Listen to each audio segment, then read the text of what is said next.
The gunshot echoed through the marble halls like a death sentence. Jung-kwan stood over the trembling man, his Armani suit unmarked except for a single drop of crimson on his cuff. He didn't blink, didn't flinch, just watched as his enemy realized too late that mercy wasn't in his vocabulary. "Clean this up," he said coldly, turning away as if the man's life meant nothing, because it didn't.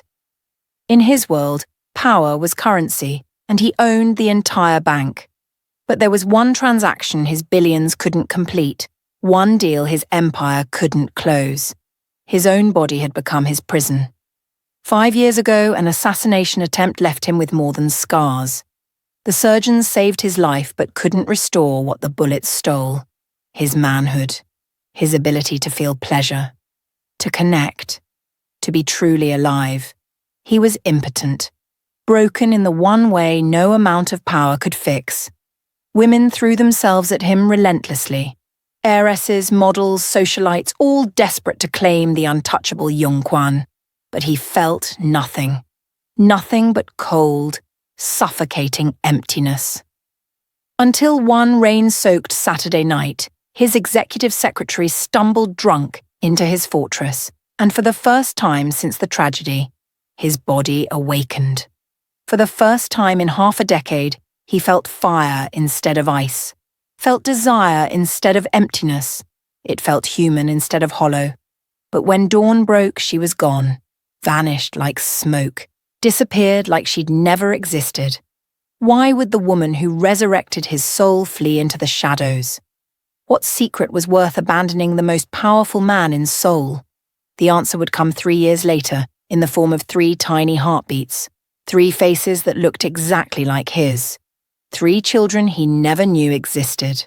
3 pieces of his soul walking the earth without him. Get comfortable. Silence your phone. Because what you're about to witness isn't just a love story. This is a tale of resurrection and ruin. Of a broken emperor who discovered too late that some treasures can't be bought. Of a woman who chose poverty over a poisoned paradise. And of 3 innocent lives caught between a father's redemption and a mother's rage. This is the story of how love died, and how it clawed its way back from the grave. Saturday night in Seoul didn't just sparkle, it exploded. The city's heart pounded with bass-heavy music that spilled from every club, every bar, every alley where sin wore designer clothes and secrets cost less than champagne. The Crimson Lotus was the crown jewel of Gangnam's nightlife, where the wealthy played at being reckless and the reckless played at being wealthy. Tonight, the dance floor belonged to one woman. Amara moved like gravity didn't apply to her, like the music was written specifically for the curves of her body. Her midnight black dress clung to her like a second skin, shimmering under strobe lights that painted her brown skin in shades of electric blue and sinful purple. Her long braids whipped around her shoulders as she spun, lost in the rhythm, lost in the moment, lost in the beautiful fiction that she wasn't drowning in real life. Her friends screamed encouragement, their voices barely audible over the DJ's thunderous beats. For 2 hours, Amara had been the star of her own movie. The overworked, underpaid, perpetually exhausted executive assistant had been left behind in some corner of her apartment. Here, she was free. Here, she was powerful. Here, she was seen. But freedom, Amara had learned, was always temporary. Her phone vibrated against the table, angry and insistent. She ignored it the first 3 times. The 4th time, curiosity won. She stumbled slightly as she reached for it, her vision pleasantly blurred by 4 cosmopolitans and 2 shots of something blue that her friend swore was basically fruit juice. The screen glowed accusingly. Boss. Send me the digital copy of the Huang file. Now. Her perfectly sculpted eyebrows drew together in irritation. Are you serious right now? She muttered to the phone, as if it could hear her complaint even on a Saturday night. Even at 11:47 p.m. Even when she was finally, gloriously, beautifully drunk. Jung-kwan found a way to invade her peace. She squinted at the message, reading it once, twice, 3 times. But in her alcohol-soaked brain, the words rearranged themselves into something completely different. Her intoxicated mind saw, "Bring the file to me." Now, personally. A slow, mischievous smile spread across her glossy lips. "Oh, he needs me," she said to no one in particular. "The great Yongquan needs a little old me." Her best friend grabbed her arm, eyes wide with concern and amusement. "Amara? Where the hell are you going?" "Work emergency," Amara announced dramatically, grabbing her clutch and striking a pose. "Apparently, the entire Korean economy will collapse if I don't personally deliver a file to my boss." "You're drunk," her friend laughed, trying to pull her back.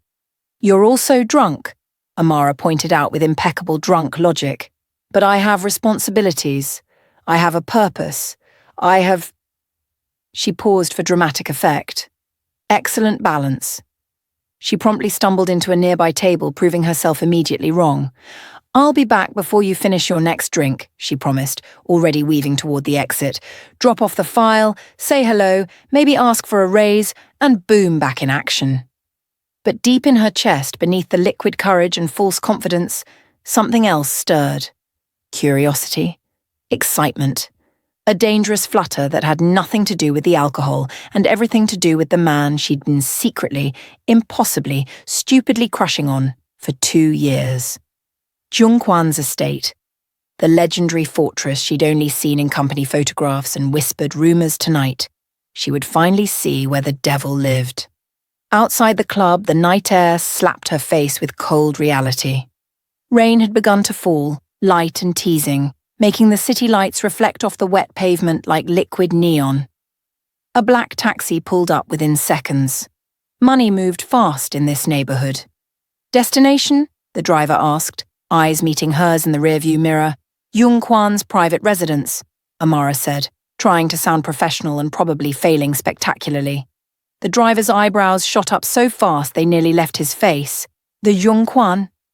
Is there another one?" The driver whistled low.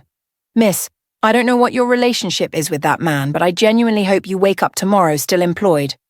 Or alive." "He's my boss," Amara said, waving her hand dismissively. "I'm his executive assistant.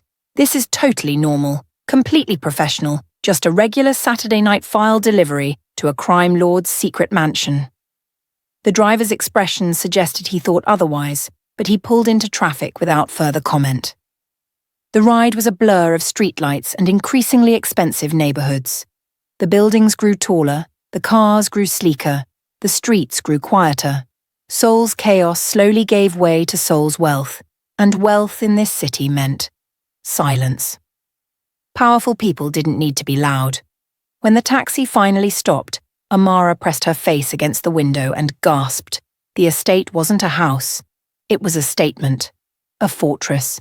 A monument to power built in glass, steel and stone. Massive black gates rose before them like the entrance to another dimension. Armed guards stood at attention, their faces expressionless, their weapons visible. "Last chance to change your mind," the driver offered. Amara paid him, her hands only shaking a little. "Fortune favours the drunk," she announced with confidence she definitely didn't feel. The gates opened slowly after the guards verified her identity on their tablets. One of them spoke into his radio, his eyes never leaving her face. She was expected, or at least not unexpected enough to shoot. The taxi pulled away, its red tail lights disappearing into the night, taking with them Amara's last chance at common sense. She stood alone before the mansion, tottering slightly on her heels, clutching her purse like a shield. The driveway stretched before her like a challenge. Cobblestones gleamed wetly under strategically placed lights. Perfectly manicured gardens bordered both sides, so meticulously maintained they looked artificial. Everything about this place screamed control, order, power, and Amara, drunk and determined, was about to stumble right into the middle of it. "He should triple my salary for this," she muttered, starting forward. Her heels clicked loudly against the stone, announcing her approach like a herald announcing a queen. Except queens probably didn't wobble this much. The front door loomed before her, massive, dark, intimidating. She pressed the doorbell once, silence. Twice. Nothing. Seriously? She tested the handle, expecting it to be locked. It wasn't. The door swung open silently, revealing an interior that looked like it belonged in an architecture magazine, warm lighting. Expensive art. The faint scent of sandalwood and something else, something masculine and dangerous. Amara stepped inside, her heels transitioning from cobblestone to marble with a sharp click. "Hello," she called softly. "Boss? I brought your—" Her heel caught on absolutely nothing. The universe itself seemed to conspire against her dignity. She went down hard, landing on her knees with a muffled thud and a very undignified squeak. "Perfect," she groaned. "Graceful entrance, Amara. Really selling the professional assistant vibe." "Amara?" The voice came from above, deep, shocked, unmistakably his. She looked up and her heart forgot how to beat. Yongkwan stood on the staircase, halfway down, frozen in mid-step. He wore a black silk robe, loosely tied, revealing a slice of chest that her drunk brain immediately catalogued as criminally unfair. His hair was damp, pushed back from his face. No glasses, no armor of expensive suits. Just him. Raw, real, devastating. For a moment, neither of them moved. She knelt on his marble floor like a supplicant before a king. He stood above her like a god, deciding whether to show mercy or wrath. "What in the world are you doing in my home?" Each word was carefully controlled, but she heard the confusion underneath, the surprise. Nobody walked into Jungkwan's private space uninvited. Nobody dared. "You summoned me," Amara said, still on the floor, deciding that standing up right now might be too ambitious. "I requested you send a digital file." "Oh," she blinked. "Right. That does sound familiar now that you mention it." She tried to stand, stumbled again, and gave up. "In my defense, your message was very ambiguous. My message said send, not deliver personally." "Details," she waved her hand dismissively. "The important thing is, I am here. With your file, which I definitely brought and didn't forget in the taxi." She patted her purse, felt the tablet inside, and grinned triumphantly. "See? Professional." Kwan descended the rest of the stairs slowly, his eyes never leaving her face. In the soft lighting, he looked different from the cold CEO she saw every day.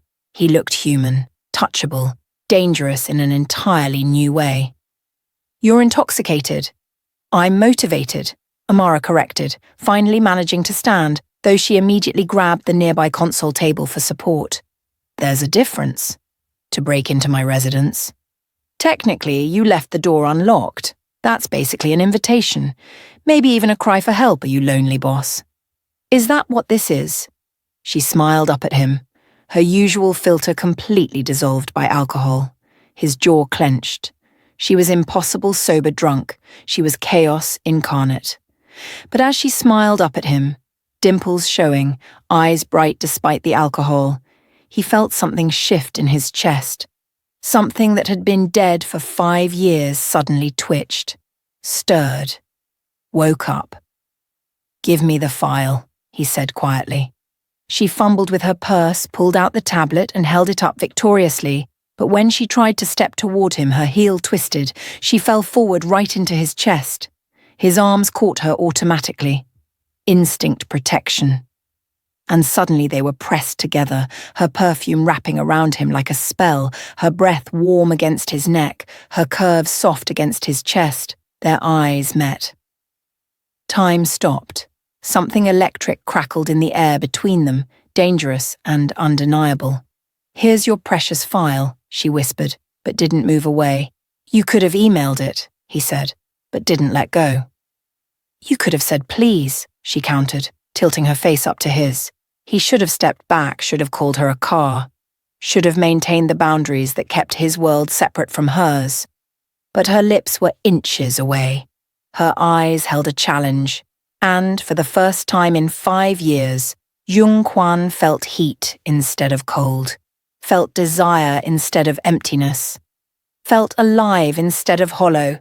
"You don't know what you're doing," he warned, his voice rough. "Then show me," she breathed. and his careful control, built over years of discipline and pain, shattered like glass. He kissed her, not gently, not carefully, but with 5 years of starvation behind it, with desperation and surprise and something that felt terrifyingly close to need.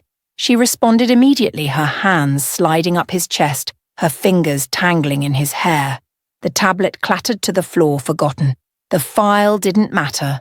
Work didn't matter. Nothing mattered except this moment, this connection, this impossible collision of worlds. He backed her against the wall, his hands on her waist, her back, everywhere she gasped against his mouth, and the sound went straight through him like lightning. "Kwan?" she whispered, and hearing his name from her lips broke something else inside him. Years of being untouched, years of feeling nothing, years of being half alive. All of it cracked open. He lifted her easily, her legs wrapping around his waist as he carried her up the stairs. She kissed his neck, his jaw, anywhere she could reach, and each touch was a resurrection. His bedroom was dark, illuminated only by the city lights filtering through floor-to-ceiling windows. Rain began to fall harder outside, drumming against the glass.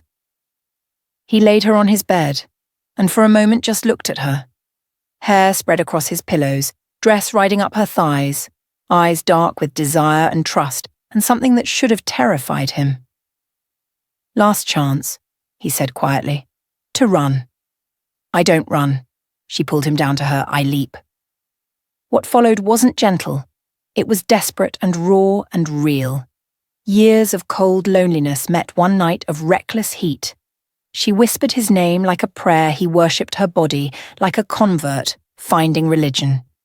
And for the first time since the bullets tore through him, since the doctors told him he might never feel this again, Jung Kwan felt whole.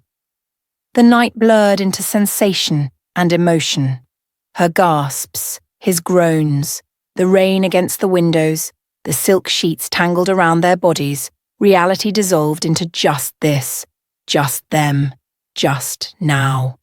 Hours later, as the city began to wake, they lay tangled together, breathing hard, skin slick with sweat. She traced the scars on his ribs, the permanent reminder of the day he almost died. "Does it hurt?" she asked softly. "Not anymore," he said, and meant it. She smiled, pressing a kiss to the scar tissue, and something in his chest tightened painfully. For the first time in his life, Jung Kwan realized he might have made a terrible mistake not sleeping with her. But in thinking, he could never let her go. Beside him, Amara drifted towards sleep, satisfied and happy and completely unaware that in 3 weeks her life would detonate. That in 3 weeks she would discover she was carrying 3 pieces of him inside her. That in 3 weeks she would overhear words that would destroy everything, and that tonight, this perfect, impossible night, would become both her most treasured memory and her deepest wound. But for now, wrapped in darkness and silk and each other, neither of them knew that sunrise would bring devastation, so they slept, peaceful, together, on the edge of a cliff neither of them could see. Outside, the rain fell harder, as if the city itself was weeping for what was about to be lost. Dawn arrived like an executioner, swift, silent, inevitable. Make sure you subscribe to Echoes of Law and comment your location. This story is about to get devastating.